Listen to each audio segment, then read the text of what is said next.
How about pro-Israel? That's something that's very important to me and important to God too. How do I know? Because his word tells us, I will bless those who bless you. The one who curses you, I will curse. And in you, all the families of the earth will be blessed. Psalm 122, 6 through 9. Pray for the peace of Jerusalem. May they prosper who love you. May peace be within your walls and prosperity within your palaces. For the sake of my brothers and my friends, I will now say, may peace be within you. For the sake of the house of the Lord our God, I will seek your good.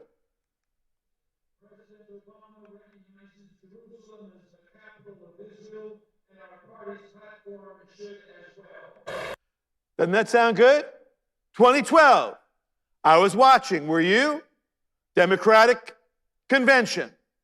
They added Jerusalem and God to the platform. It had been unexplainably, they had both been excised from the Democratic Party platform. Jerusalem and God. So let's watch this and see how it unfolds as they propose to, embarrassing, try it again, reject it again. Jerusalem, God. A third time. Jerusalem, God. Were there a two-thirds majority? Absolutely not. But the gentleman said, well, we're going to consider that to be passed. And they included it back in the platform. But very clearly, the delegates were not in favor of including Jerusalem as the capital of Israel, or the Jerusalem, period, and God back in the Democratic Party platform. That's the issue of Israel. Let's talk about Israel's great foe, Iran. You will remember the peace agreement, or the contract, the agreement that Obama made with Iran, giving them however many hundreds of millions of dollars, and Donald Trump ended that agreement immediately because he knew that Iran represents an existential threat to Israel, our ally. You cannot placate our enemies. The ones who chant death to America are not the ones generally you will give hundreds of millions of dollars to on big, giant pallets. You will remember that every president from Clinton onward, it actually was our legislature back in the 90s voted on it, and it passed. It is official United States policy that Jerusalem is the capital of Israel and that our embassy was to be located in the capital of Israel, Jerusalem. President Clinton did not do it. President Bush Jr. did not do it.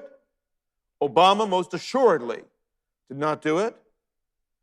But Donald Trump, he promised to recognize Jerusalem as Israel's capital and to put facts on the ground, and indeed the embassy is moved to Jerusalem.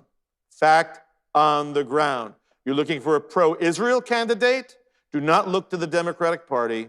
Look to Donald Trump. Let's not forget the Trump-Abraham Accords. The newest nation, Sudan, entered yesterday. Trump brokered peace and normalization between not only the UAE and Bahrain, yes, but Sudan.